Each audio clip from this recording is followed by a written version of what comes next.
e vamos começar esse debate do dia falando sobre o julgamento que está parado no STF, que pode ser decisivo para saber se os patrões terão que apresentar justificativas para demitir empresários.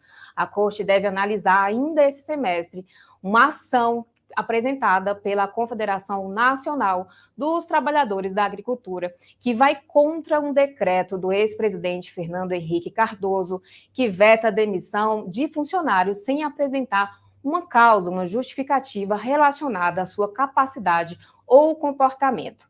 E para entender o que está por trás desse julgamento e se de fato vai ser proibido demitir no Brasil sem justa causa, nós trouxemos ao meio-dia em Brasília o advogado especialista em direito do trabalho, Gabriel Santoro, que já está aqui com a gente no estúdio para explicar os detalhes desse julgamento para vocês. Tudo bem, doutor Gabriel? Tudo bem, boa tarde. Boa desejar feliz ano novo também a todos que estão nos assistindo. É um prazer estar aqui, que estou à disposição para a gente tentar esclarecer, né? Parece que nos últimos dias esse tema bombou muito aí nas mídias sociais, na imprensa, e meu objetivo é, de alguma forma, tentar esclarecer, eu tentar pontuar aquilo que pode acontecer, aquilo que é terrorismo de alguns, e o que, de fato, quais são as perspectivas que nós temos para esse primeiro semestre de 23, quando, como você mencionou, o julgamento deve ser pautado. Perfeito. Doutor Gabriel, de antemão, muitíssimo obrigada por vir ao meio-dia em Brasília. Feliz ano novo, um 2023 repleto de coisas boas para a gente e muitas notícias positivas, é isso que a gente espera. E eu começo perguntando justamente isso. Esse julgamento voltou à tona depois de 25 anos, muito tempo parado, e parece que agora as coisas começaram a voltar, as especulações, o julgamento começou a ser pautado de novo no STF. E o meu questionamento é de fato para isso, para proibir a demissão sem justa causa? Bem, vamos lá. Eu vou tentar fazer curto uma história que é bem longa, né? Tanto é que temos há 25 anos com esse julgamento no Supremo e, finalmente, ao que tudo indica, ele vai ser pautado este ano. E por que eu digo que ele deve ser pautado este ano? Porque o Supremo mudou seu regimento interno no finalzinho do ano passado, de 22, e a publicação oficial dessa mudança deve acontecer agora, a partir do dia 6 de janeiro, quando o judiciário volta do recesso. Então a gente deve ter aí a publicação oficial do novo regimento nos próximos dias. E o que esse novo regimento diz? Que os pedidos de vista, que é quando o ministro tira o processo de pauta para analisar melhor, ele tem um prazo máximo agora de 90 dias. Antes a gente tinha um prazo de 30 dias. Só que não havia penalidade. Então os ministros, por vezes, se arrastavam com esse processo por anos a fio no gabinete e não devolviam o processo para a pauta. Às vezes por estratégia jurídica, para retardar o julgamento, às vezes por questões político-jurídicas, que a gente sabe que o Supremo, por vezes, acaba envolvido, e a gente não tinha uma solução do caso. E não tinha uma solução por falta por questão de opinião jurídica, mas por falta de julgamento. E agora o regimento diz o seguinte: se em 90 dias o ministro que pediu vista não devolver o processo vai seguir sem o julgamento, sem o voto daquele ministro.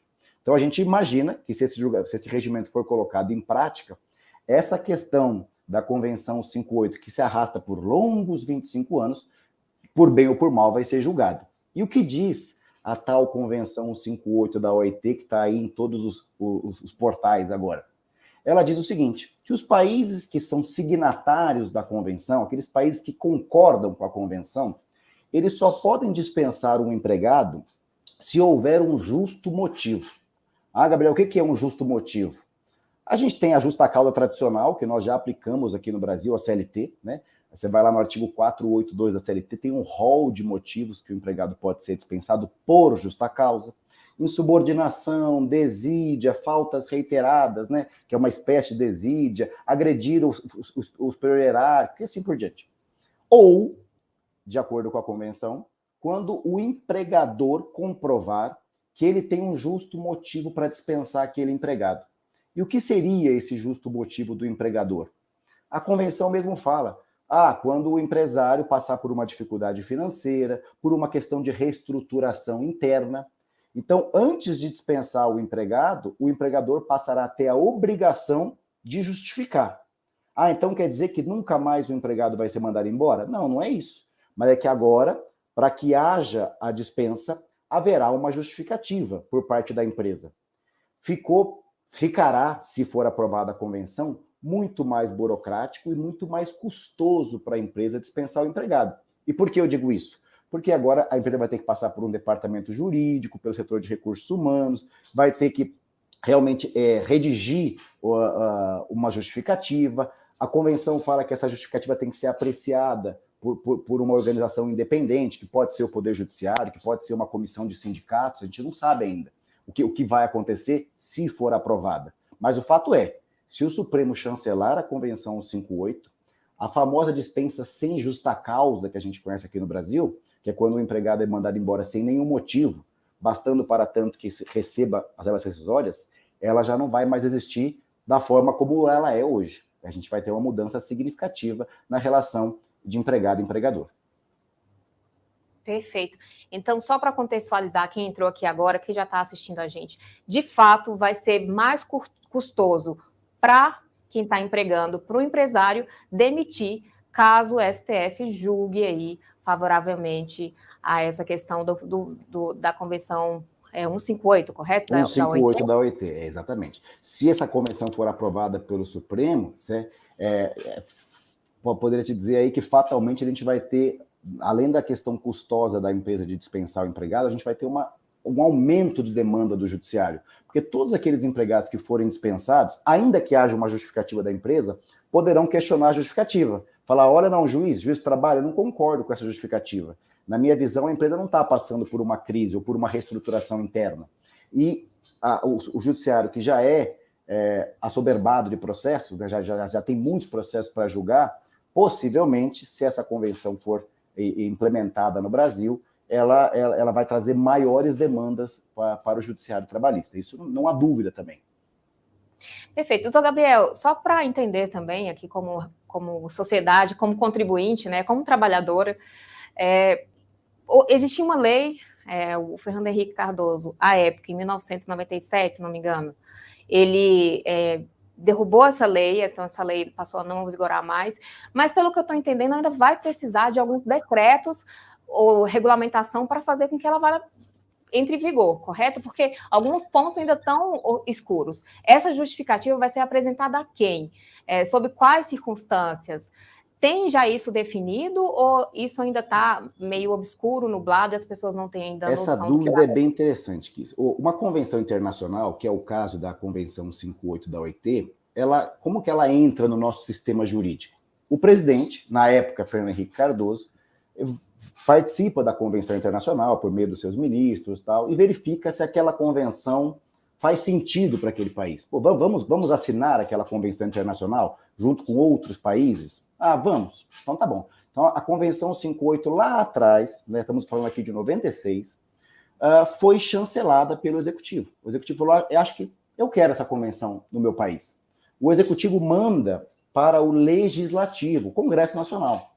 O Congresso Nacional, em abril de 96, chancelou. Falou, não, eu concordo com essa convenção, acho que ela faz sentido também para o nosso ordenamento. Então, o Congresso faz um decreto legislativo e ratifica a opinião do Executivo. Depois da chancela do Executivo, volta para o presidente e ele edita um decreto para que essa convenção ganhe corpo no nosso ordenamento jurídico. Foi isso que aconteceu. Fernando Henrique Cardoso assinou a convenção, o Congresso chancelou a convenção e ela foi publicada. Ocorre que, passados 6 meses dessa publicação, eu imagino que o presidente, à época, foi alertado por algum assessor e falou, olha, presidente, o senhor chancelou uma convenção que ela traz um certo problema de ordem interna, porque aqui no Brasil a gente permite a dispensa sem justa causa, desde que o empregador pague verbas rescisórias para os seus empregados. Obviamente que nós temos exceções, né? As empregadas grávidas, por exemplo, empregados que estão doentes, empregados sindicalistas, esses possuem o que a gente chama de garantia provisória de emprego. Mas, tirando as exceções, a gente pode mandar embora um empregado sem justa causa, bastando, repito, que o empregador pague as verbas rescisórias.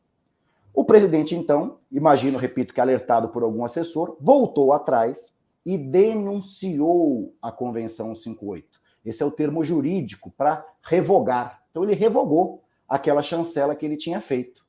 E qual é o problema que foi posto para o Supremo Tribunal Federal apreciar? O presidente pode revogar o decreto 158 sem a chancela do Legislativo? Porque foi o que ele fez. Ele falou, olha, não quero mais, rasgo essa convenção e não aplico mais no Brasil. Só que o Congresso Nacional não ratificou essa revogação. Portanto, na visão de alguns juristas, inclusive da confederação que ingressou no Supremo, esse ato de denúncia, esse ato revogatório do presidente Fernando Henrique não produz efeitos jurídicos até que o Congresso chancele a denúncia.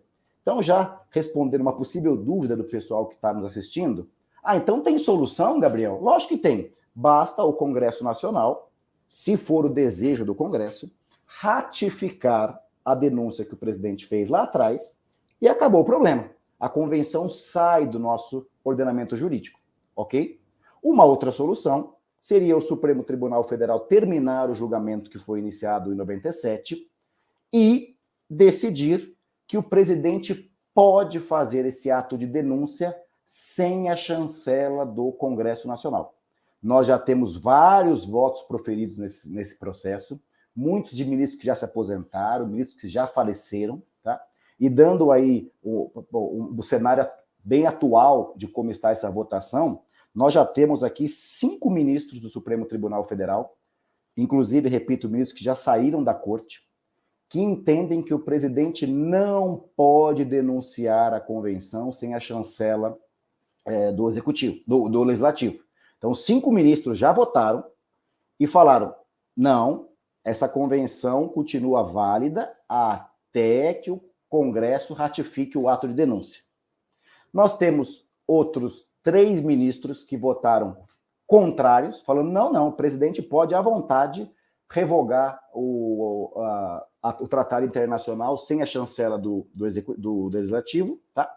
Só que desses 3 ministros que votaram falando que o presidente pode fazer isso, 2 deles, que é o ministro Dias Toffoli e o ministro Teori Zavascki, já falecido, entendem que, na verdade, o presidente tinha que pedir a chancela. Mas, para esse caso específico da Convenção 158, o Supremo faria vistas grossas. Quando eu chamo de vistas grossas aqui, é para não usar o termo certo, que é o termo de modulação de efeito. Então, para alguns ministros, e eu cito aqui o Toffoli e o ministro Teori, o executivo tem que pedir a chancela do legislativo, sim, porém, para este caso específico da Convenção 158, isso não se aplicaria, que é o que nós chamamos de modulação de efeito. Para não criar um impacto muito grande na sociedade, o judiciário pode, e eu acho até que pode ser uma saída boa para este caso, modular os efeitos. A gente pode definir, daqui para diante, de 2023 para frente, sempre que acontecer uma denúncia por parte do Executivo, o Congresso Nacional tem que chancelar. Daqui para trás, ficam válidos os atos que foram feitos sem essa regra. Não sei se eu fui claro, que tentei assim mostrar de uma forma menos juridiquês, né, a situação jurídica desse processo atualmente. Foi sim, doutor Gabriel, deu para entender esse imbróglio, que é uma confusão, né? Faltam 3 votos, o do Gilmar Mendes, que foi o que pediu vista agora em outubro do ano passado, e os 2 ministros que foram indicados pelo presidente Bolsonaro, né, que é o Cássio Nunes e o André Mendonça. Então, esses 3 ministros faltam votar ainda nessa matéria. Como o senhor avalia que eles devem votar? Olha, essa é a pergunta do milhão, né? Assim, até estava conversando com alguns alunos, algumas pessoas que me perguntaram, olha, como é que seria o voto do Gilmar? O Gilmar é um constitucionalista muito, muito reconhecido, doutrinador na parte constitucional, tá? E é possível que, se ele analisar friamente o texto da Constituição, a gente imagina que ele vai partir para seguir a maioria, ou seja, que o Congresso Nacional precisa ratificar o ato de denúncia do Executivo. Porque é a consequência lógica, é o raciocínio meio lógico. Se para entrar no sistema jurídico, a lei, a Constituição exigem 2 passagens, o Executivo e o Congresso, para que essa convenção saia do sistema, é razoável imaginar que a convenção siga o mesmo caminho. O presidente denuncia e o Congresso ratifica. Se a gente pensar de forma diferente, a gente tem que pensar que para todas as convenções internacionais, não só para essa, para todas, tá? O presidente que está empossado poderia sair revogando ao seu bel prazer convenções internacionais que já estão em vigor há muito tempo, não só na área trabalhista, em todas as áreas. Então, isso pode dar um superpoder para o presidente que talvez o constituinte não tenha desejado. Tá? E isso me parece fazer algum sentido. Então, se nós formos analisar do ponto de vista estritamente jurídico e constitucional, os votos que já estão proferidos da maioria dos ministros aí parecem ser os mais corretos. Olha, para que a convenção saia do sistema, o Congresso tem que ratificar. E aí vai competir agora o Executivo fazer um trabalho de bastidor, um trabalho político, para convencer o Congresso a ratificar aquela denúncia que foi feita lá atrás. A situação que se coloca agora interessante é que o governo que assumiu agora no dia 1 de janeiro é um governo mais de esquerda, mais afeto aos trabalhadores, e ele teria que fazer um lobby junto ao Congresso Nacional pedindo para o Congresso tirar um direito dos trabalhadores. Então, assim, é uma situação bem sui generis, bem interessante de se apreciar. O cenário mudou em 25 anos, né? Então, era um presidente do PSDB, tivemos outros tantos, e hoje essa bomba vai cair no colo do PT.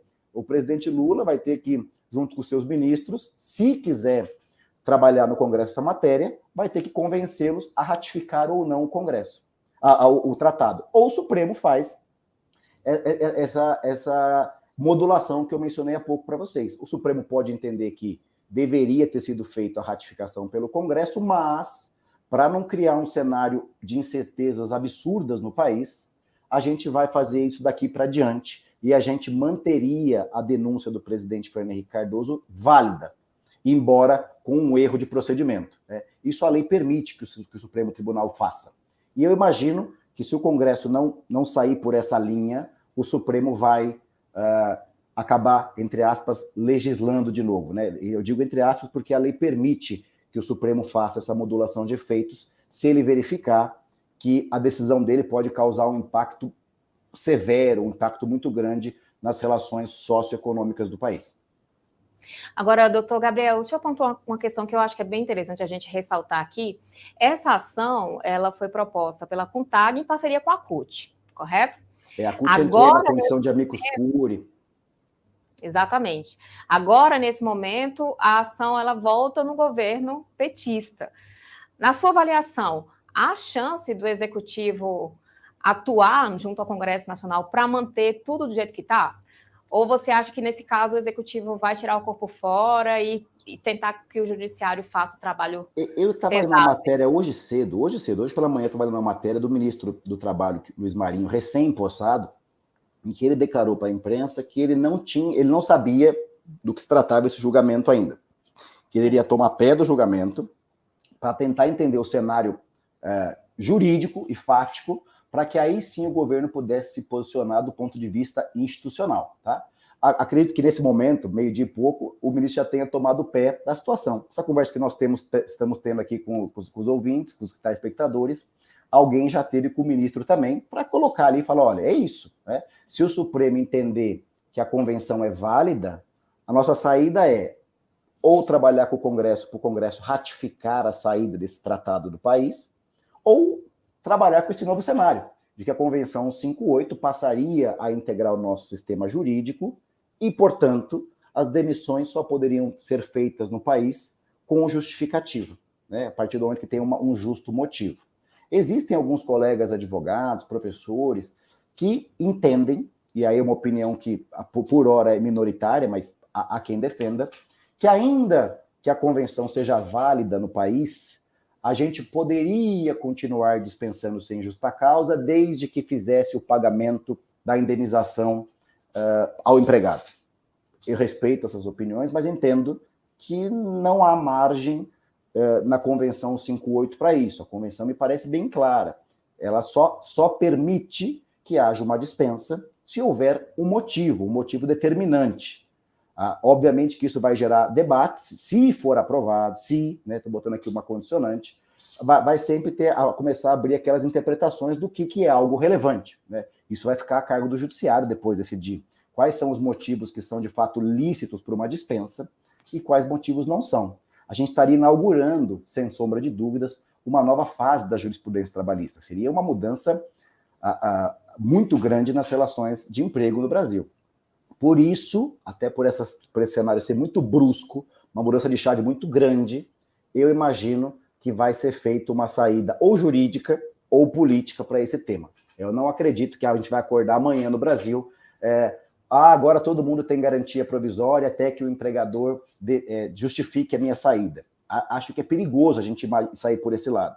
Porque ainda que o Supremo tenha votos já quase que suficientes para entender que o Fernando Henrique fez errado lá atrás, eu imagino que os ministros que estão na corte hoje vão entender assim, mas vão modular os efeitos. Vão falar, olha, ele errou, tudo bem, foi um equívoco lá atrás, mas isso não pode retroagir.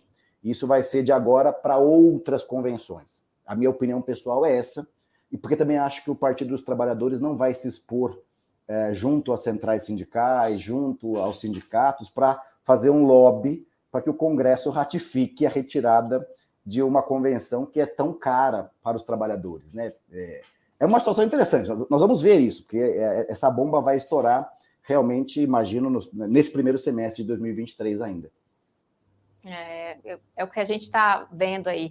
E até essa questão do novo ministro do Trabalho ter ficado aí cauteloso, saber que não, informar que não estava sabendo muito sobre o assunto. Talvez ele soubesse, mas nesse primeiro momento não fosse estratégico para ele informar uma opinião, até porque o Marinho inclusive, veio desse meio sindical, né? Então, acho que para ele seria pouco estratégico nesse momento se posicionar sobre um assunto que, de fato, é um assunto polêmico. Com certeza o ministro sabe a Convenção 58, porque ela é muito, assim, né? Ela é bandeira realmente das entidades sindicais. Desde que ela foi aprovada no Brasil em 96, ela é uma das pautas que os sindicatos defendem, que a gente realmente coloque em vigor essa convenção no Brasil. E, obviamente, que a parte empresarial, né? As entidades que defendem os empresários, elas são contrárias a essa convenção por uma questão óbvia, né? Para o empregado é muito burocrático a gente passar a aplicar essa convenção e ter essa dificuldade para dispensar alguém que o empresário julga não ter mais valia na sua empresa.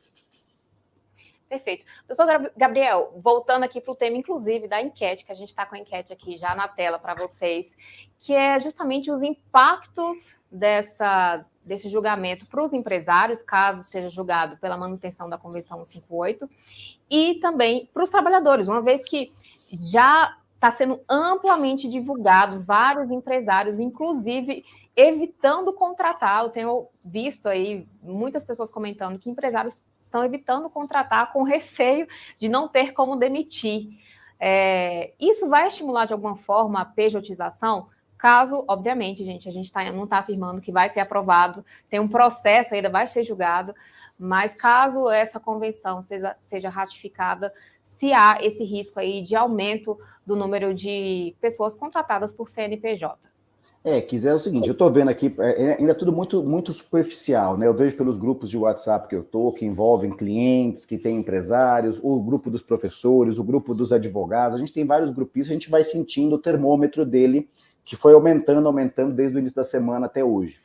A gente já vê, sim, empresários, clientes receosos com relação à possibilidade dessa convenção ser aprovada e que seguraram o pé, né? Não custa. Se eu queria fazer um investimento de ampliação da minha empresa, ou um investimento novo no país, obviamente é mais razoável que eu espere 3, 4 meses para ver qual vai ser a decisão do Supremo Tribunal Federal, qual vai ser, se vai ter modulação de efeitos, se não vai, para que eu possa me planejar. Então, nesse primeiro momento, é evidente que empresários mais cautelosos vão aguardar. Né? Se for aprovada a Convenção 58, se ela for chancelada, se ela for incorporada ao nosso sistema, eu continuo achando que, num primeiro momento, assim como foi com a reforma trabalhista em 2017, os empresários continuarão cautelosos para tentar entender como que vai ser o posicionamento do judiciário, como que vai ser o posicionamento do legislativo, se haverá alguma regulamentação da Convenção 58 no ponto de vista interno do país. Então, haverá meio que um travamento se a convenção for aprovada no Brasil, de investimento, eu quero dizer. E isso me parece óbvio, a gente já sente isso repito, pelos clientes, pelos empresários, pelos advogados aí que já estão se manifestando, pelas manifestações oficiais que algumas federações de indústria já estão aí colocando nas redes sociais, né, e que já vem saindo na imprensa. Em relação à pejotização, ela pode ser, num primeiro momento, uma saída rápida, né, uma saída fácil. Então, o empresário passa a contratar por pejotização, então eu passo a exigir que o meu empregado tenha uma PJ para que eu o contrate, mas ela encontra dois óbices para mim. O primeiro é o óbice que ela já encontra hoje. Se essa pejotização foi feita para fraudar a lei trabalhista, o judiciário já entende, a CLT também no seu artigo 9º, que essa pejotização seria falsa, fake, né? Então, o judiciário trabalhista iria passar uma borracha nessa pejotização, caso, obviamente, o empregado entre com uma demanda, e iria reconhecer o vínculo de emprego normalmente. Então, tentar pejotizar só para maquiar a relação, acho complicado, porque, repito, isso se o trabalhador movimentar o judiciário, ele vai conseguir o vínculo de emprego dele. E, 2, existem custos para você abrir uma PJ e manter uma PJ. Ainda que a gente tenha desburocratizado essa questão nos últimos anos, ainda é custoso você ter uma pessoa jurídica. Então, quando eu falo de altos cargos numa empresa, é até comum a gente se deparar com pejotização. Mas quando a gente fala de cargos mais baixos, em que os trabalhadores talvez não tenham ensino superior, que tem maior dificuldade de compreender o que é uma PJ, e temos uma massa de trabalhadores que se enquadra aí, é complicado, não é simples para esse trabalhador abrir uma PJ. Ele tem que estar com o nome limpo, ele tem que ter eventualmente um contador para auxiliá-lo, tem que ter uma conta em banco. Então, mesmo assim, mesmo que a gente julgue que essa pejotização teria facilidade no judiciário, acho que na vida prática a gente não encontraria um facilitador na PJ. Tá? Perfeito. Teve um comentário aqui, eu não sei se os meninos conseguem resgatar, um dos nossos leitores aqui comentou que muitas pessoas já estão sendo demitidas, inclusive pelo receio dos empregadores dessa convenção ser ratificada no Brasil, ser chancelado no Brasil. Você vê. E que, de fato, é uma coisa que pode vir a acontecer. Não há informações muito claras. Esse debate aqui, inclusive, é para isso, para talvez acalmar os ânimos, talvez explicar ao certo o que vai acontecer. Mas há muita gente já receosa das consequências aí dessa convenção no país e já está começando a demitir. Você vê, porque a pior decisão é a não decisão. A pior coisa que o Supremo faz para o país, na minha análise, é não pautar, é não julgar esse caso. Ainda bem que o regimento foi alterado, então, mesmo que seja contra a vontade dos ministros, vai ter que ser feito esse julgamento. É um tema delicado, é óbvio que é, porque do ponto de vista legal, constitucional, jurídico, estritamente, me parece que a saída seria muito fácil. Se fosse uma prova, né? Poxa, não, tem que ter a chancela do legislativo. Me parece simples a resposta. Só que a implicação prática que isso vai ter, ela é muito perigosa. Então, o Supremo tem que ter as cautelas de fato para julgar. Só que 25 anos, indo para o 26º ano, é algo completamente desarrazoado. Então, me parece que o Supremo tem que ter essa sensibilidade de colocar esse tema de uma vez por todas para julgamento. Fazendo aqui os cálculos, a gente já teria votos suficientes, porque mesmo, repito, os ministros que julgaram contrário à convenção, eles entendem que o Congresso tem que chancelar, então eles concluem de um jeito, mas o meio do voto diz outra coisa. Então, o Supremo tem que encarar, olha, o Fernando Henrique errou lá atrás, tudo bem, mas vamos modular o efeito? Então, vamos modular. Então, vamos modular, a partir de agora é daqui para frente, até para dar um norte para os próximos atos do Executivo, ou não. Vamos, então, encarar aqui a maioria, o presidente errou, e vamos encarar as consequências do erro, deixa o Executivo trabalhar com o Legislativo, se for o caso, eles se entendam lá para resolver essa questão, mas vamos resolver. O que não pode, até por uma questão aí de medo, como você mencionou, algumas pessoas já falam, olha, estão demitindo porque não sabe como é que vai ser, melhor demitir agora.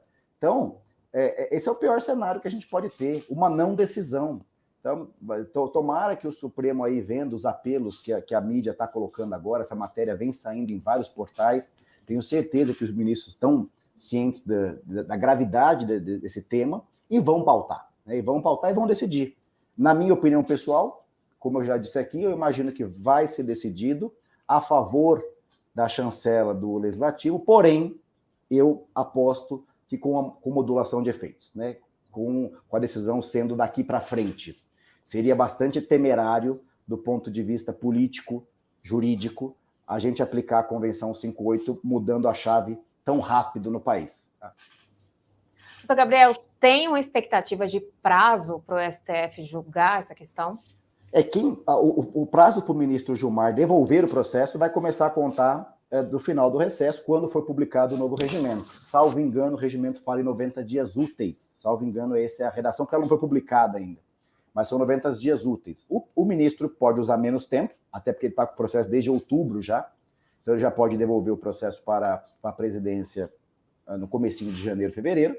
E aí vamos depender da ministra Rosa Weber, que é a presidente atual, pautar o processo. Porque não basta o ministro devolver, existem diversos processos no Supremo Tribunal Federal aguardando julgamento.